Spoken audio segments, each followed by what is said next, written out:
ಶ್ರೀ ಗುರುಭ್ಯೋ ನಮಃ ಹರಿ ಓಂ. ಪ್ರೀತಿಯ ವೀಕ್ಷಕರಿಗೆಲ್ಲ ಭಗವತಿ ಸಂಕಲ್ಪಕ್ಕೆ ಸ್ವಾಗತ. ಹರೇ ರಾಮ.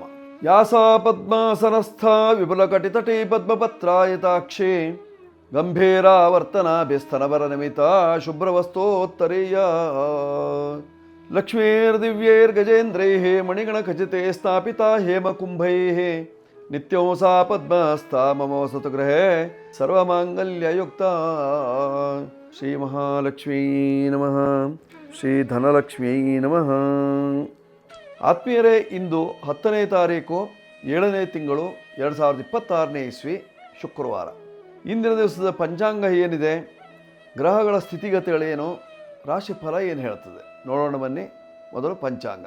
ಸ್ವಸ್ತಿ ಶ್ರೀ ವಿಜಯಾಭ್ಯುದಯ ನೃಪಶಾಲಿ ವಾಹನ ಗತಶಕ ವರ್ಷ 1948ನೇ ಮಂಗಳಕರ ಪರಾಭವನಾಮ ಸಂವತ್ಸರದ ಉತ್ತರಾಯಣ ಗ್ರೀಷ್ಮ ಋತು ನಿಜಜ್ಯೇಷ್ಠ ಮಾಸದ ಕೃಷ್ಣ ಪಕ್ಷದ ಏಕಾದಶಿ ತಿಥಿಯಾಗಿರತಕ್ಕಂಥದ್ದು.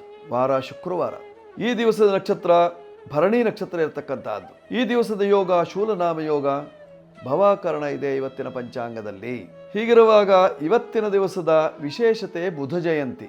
ಜೊತೆಯಲ್ಲಿ ಇವತ್ತಿನ ದಿವಸ ಸ್ಮಾರ್ತ ಭಾಗವತ ವೈಷ್ಣವಾನಾಂ ಏಕಾದಶಿ. ನೋಡಿ, ಸ್ಮಾರ್ತರಿಗೆ, ಭಾಗವತರಿಗೆ, ವೈಷ್ಣವರಿಗೆ ಎಲ್ಲರಿಗೂ ಸಹಿತವಾಗಿ ಇವತ್ತಿನ ದಿವಸ ಏಕಾದಶಿ ಇರತಕ್ಕಂಥದ್ದು. ಇದು ಇವತ್ತಿನ ದಿವಸದ ವಿಶೇಷತೆ. ಹೀಗಿರುವಾಗ ಖಗೋಳದ ಗ್ರಹಸ್ಥಿತಿ ಏನು? ಚಂದ್ರನು ಮೇಷರಾಶಿಯಲ್ಲೇ ಭರಣಿ ನಕ್ಷತ್ರದಲ್ಲಿದ್ದಾನೆ. ವೃಷಭ ರಾಶಿಯಲ್ಲಿ ಅಂಗಾರಕ, ಮಿಥುನ ರಾಶಿಯಲ್ಲಿ ರವಿ ಮತ್ತು ಬುಧರ ಯುತಿ, ಕರ್ಕಾಟಕ ರಾಶಿಯಲ್ಲಿ ಗುರು ಮತ್ತು ಮಾಂದ್ಯರ ಯೋಗ, ಸಿಂಹ ರಾಶಿಯಲ್ಲಿ ಶುಕ್ರ ಮತ್ತು ಕೇತುವಿನ ಯೋಗ, ಕನ್ಯಾ, ತುಲಾ, ವೃಶ್ಚಿಕ, ಧನು, ಮಕರ ಈ 6 ರಾಶಿಗಳಲ್ಲೂ ಯಾವುದೇ ಗ್ರಹಗಳಿಲ್ಲ. ಕುಂಭರಾಶಿಯಲ್ಲಿ ಎಂದಿನಂತೆ ರಾಹು ಇದ್ದಾನೆ. ಮೀನರಾಶಿಯಲ್ಲಿ ಶನಿ ಮಹಾತ್ಮ. ಇದು ಇವತ್ತಿನ ಖಗೋಳದ ಸ್ಥಿತಿ. ಹೀಗಿರುವಾಗ ಮೇಷಾದಿ 12 ರಾಶಿಯವರಿಗೆ ಯಾವ ರೀತಿಯಂತಹ ಫಲಗಳು ಇದೆ ಹೇಳುವಂತಹದ್ದನ್ನು ಚಿಂತಿಸೋಣ.